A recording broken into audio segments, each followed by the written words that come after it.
How long have you had this now? What? The tournament? Since last January. Yeah. I thought you had it before that. Lyle called me in January, I think. Huh. Hello. And a lot of them were too far for me to drive. Where are you guys from? Over in New Douglas. I'm not far from Athena. Oh, okay. It was about 13, 14 miles from me, as best I can remember. Yeah. Out. You can have 10 rods in the boat or whatever. Yep, you got it. Go get them. All right, later. Stop, You thief! guys decide where you're gonna set up at? Down there somewhere. I'm not really sure where.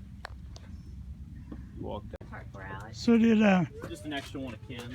so did you fish these tournaments and stuff before you took No, it from Lyle? It's too hard. You know, there's too much stuff to. How'd Lyle come to you and ask you about? You know, I was at a hotel one night for work in Chicago, and Right. Lyle called me. He said, "Hey, I've been talking to a few people, and I think about asking you to, take over Twist a Cat, and maybe run it for a year and see what you think. It's a lot of work."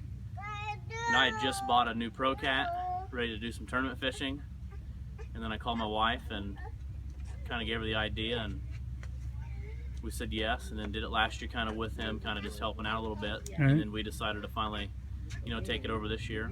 How many you got scheduled for this year? We've got 8 tournaments and then a classic. There'll be some 9 tournaments, all the way from down here in Sioux Passage.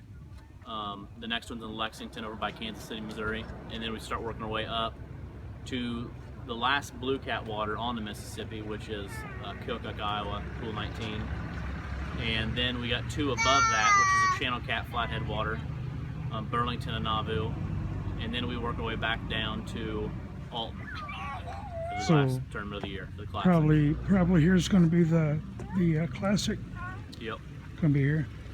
So, Danny's just going to take everybody's money though, don't you? yeah.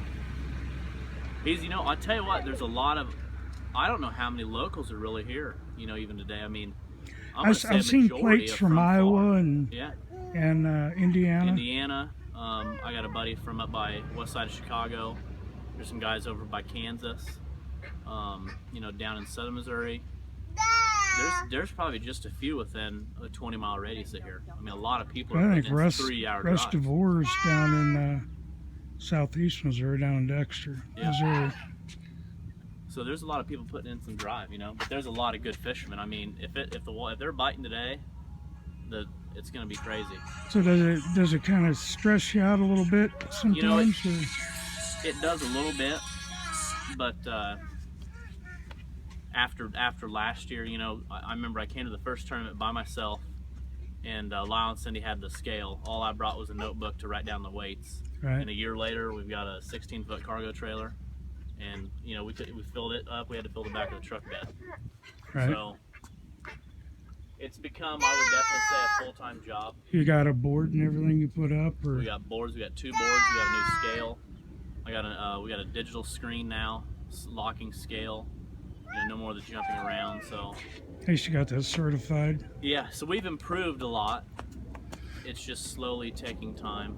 We've got a lot of sponsors kind of helping us out because, man, it is a lot of work. Yeah. I mean, every day, all year, I'm on the phone with a town. He'd if he was down here and he needed help, he always could. On the all-nighters, I'd stay out here Yeah. and make sure nobody stole Yeah. anything. So we had an all-nighter last year. It's weird because a lot of people wanted an all-nighter, and we had it, and 13 boats showed up. I think you ought to go from the morning to midnight. That's what I always thought. So we're kind of this year we're going to do 2 Sunday tournaments. A lot of people have kind of been curious about those, and I've seen some other Right. trails do well with Sunday tournaments, so we're going to do that. See how that goes. We got that Jack and Jill, and that'll be a good tournament too. You know, Right.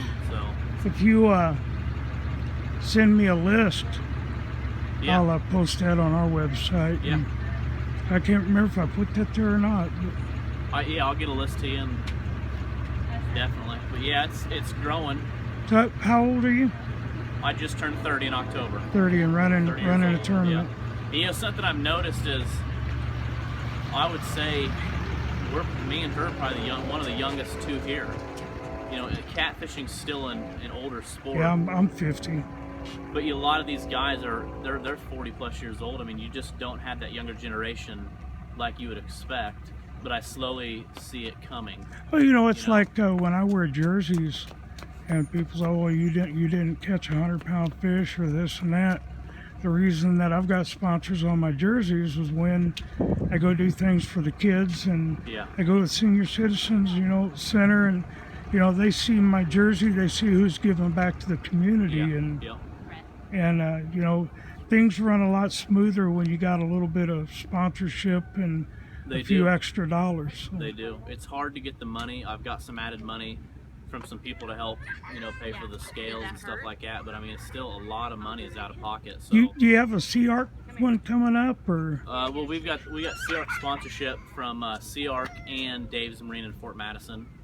They throw in $500 at each tournament, and if you have a Sea Arc boat, you get a ticket, and we just pull a ticket at the end of the day. What if you win and you're a If Sea you Arc? win with a Sea Arc boat and your name gets drawn, then you get another $200 on top of that. So you could possibly get $700 just for having a Sea Arc. It is just for Sea Arc, and that's just something they're saying thanks. I mean, Dave's a Marine. Right. That guy, I bought my boat there, and people just are flooding him now. I mean, it's crazy. How- He's a great guy. How many miles do you think that you put on your vehicle every year, just in the tournaments? Just in for example, this tournament, it took us 3 hours to get down here to Earth City, where we spent the night. So when you're talking 6 hours of just driving, just to put the tournament on. Where'd you come from? Warsaw, just north of Quincy, Illinois, right on the Mississippi. Okay. And then our next tournament's even farther. It's probably 3.5, 4 hours from me. It's all the way across the state. Is that in That's in Lexington. Iowa? In Lexington, Missouri, on the Missouri Oh, is River, over by Kansas City. And then the rest of them some of them are closer. I know Lyle said one of them over in Iowa or something usually does pretty good. Yeah, I see the tournaments. I'm a little surprised that we didn't get 50 boats, but we still pulled 36 boats, I think. And I mean, for 36 boats for just a trail So, in March is pretty good. a lot of things or a lot of people are burying the hatchet with other people as far as sponsorship and stuff like that. Do you see a larger cooperation than you normally see when I do. when everything's getting I started catfishing for bigger fish 4 years ago when a buddy took me out, and in 4 years, I mean, I went from having a pleasure boat to now a Sea Arc, and I fished tournaments, and I just from running this tournament trail last year, and from kind of meeting people, and then I fish monsters, I fish the Sea Arc tournament, I'm gonna fish the river monsters. I travel as much as I can with also putting on 9 tournaments, but I see the younger generation coming up, and I see also, in my opinion, I think we're at the point, and some people disagree, that I think in 5 years you're gonna see Ford, Chevy, GM, that kind of sponsorship slowly coming this way. You're starting to get, like Hook apparel. You're not just getting like the catfish industry stuff. Some of these other people are kind of jumping in. You always have Sea Arc. You got the catfish and stuff, but when you start getting, I got a Chevy dealer in Quincy. They gave me some money to help pay for scales.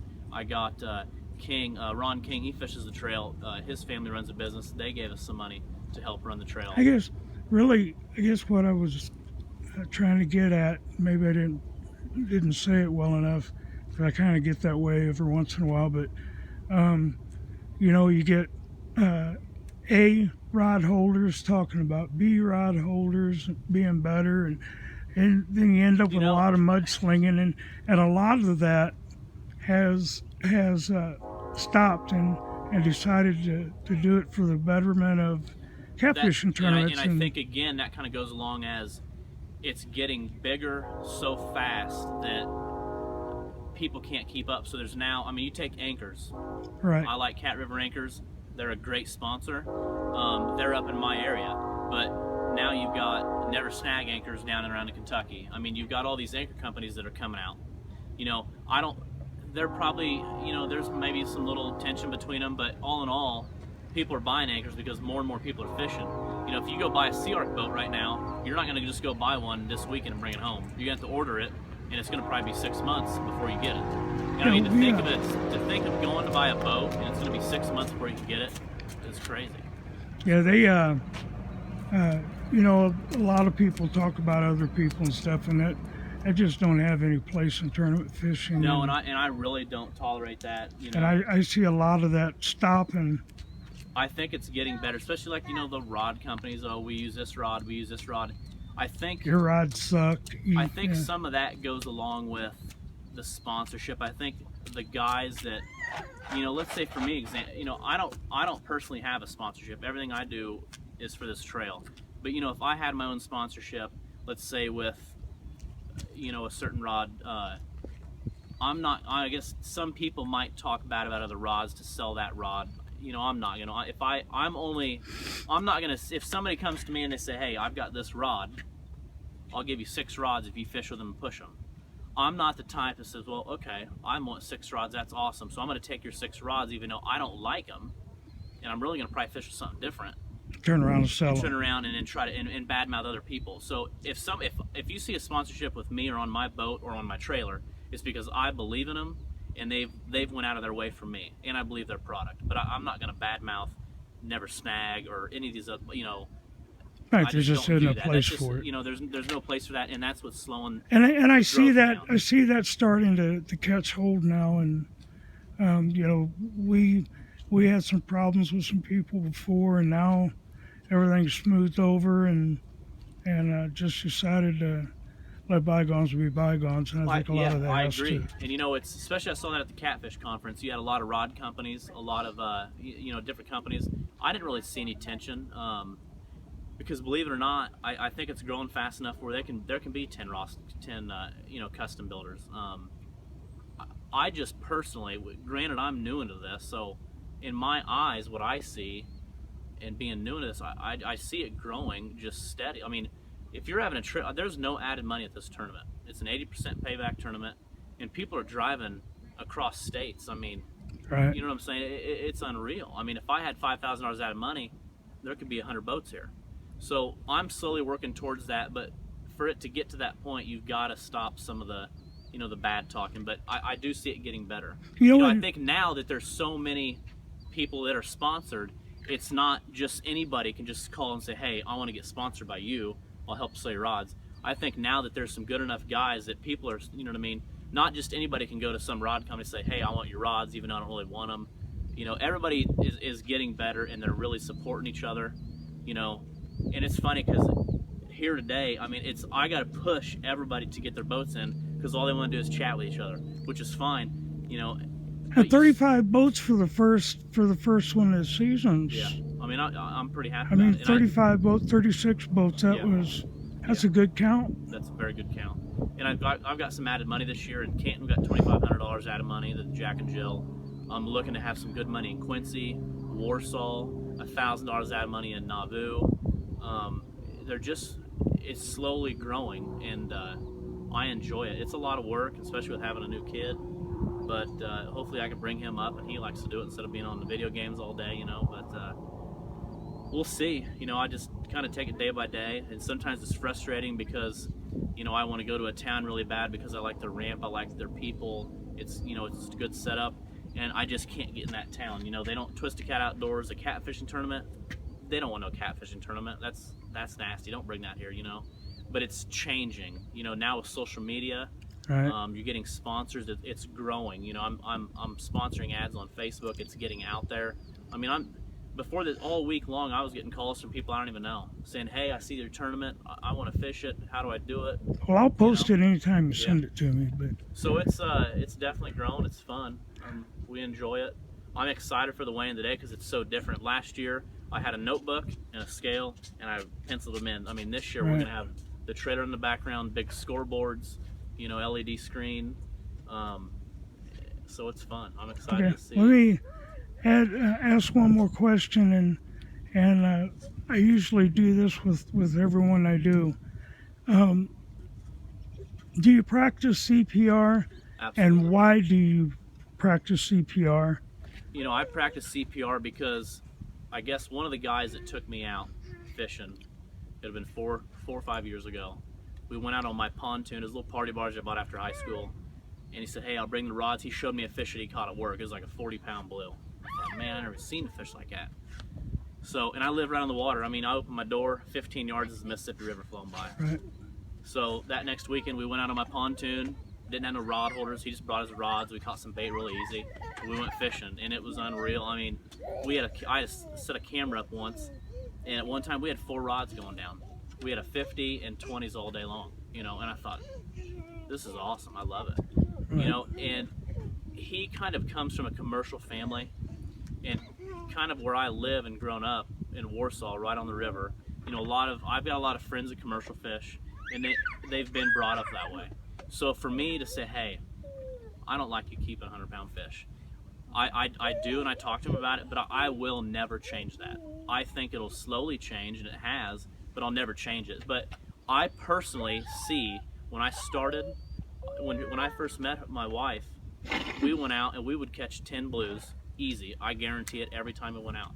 For us to go out the same time of year this year, if we caught 2 blues, I'd say we're probably doing something. Now you can get on 10 again, but nothing like it used to be because the commercial fishing is just, it's skyrocketed. I mean, everybody's doing it. There's no limits. They're taking everything, you know, but I understand there's no laws, so why won't they? You're not going to stop it. So after I've seen what, in my eyes, you know, decline, I do CPR, you know, and there's one time, I remember my first big fish, probably a 30-pound blue, I caught in that pontoon and right across from my house, and I caught it, and man, I was so stoked. I mean, I thought, I didn't have a camera, I thought nobody's ever gonna believe me. You know, I put that fish on the floor, and I drove it right across the river, and I don't know if my mom came out or my wife, but I had them take a picture, and I don't know if it lived. I put it back in the water, I kind of, you know, moving around, and he swam away, but knowing what I know now, I would never do that again. But nobody taught me. Nobody said, hey, you know, you get that fish in, it needs to go in some water. You can't throw it on the floor, driving around. But I was new. Nobody taught me. Now it's getting taught more and more. Everybody's practicing it. So you got a little better than I did. I got jumped.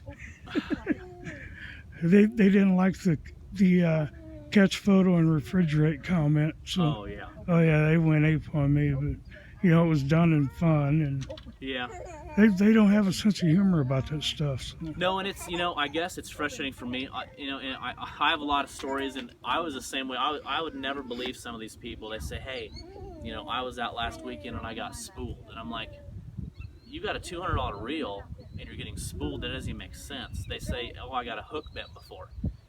When you start having that stuff happen to you, it's like, wow, I'm hooked now. I had a spool get reel, or a reel get spooled. You know, it could have been what, you know, we never know what it was in current, but it was just still that fact.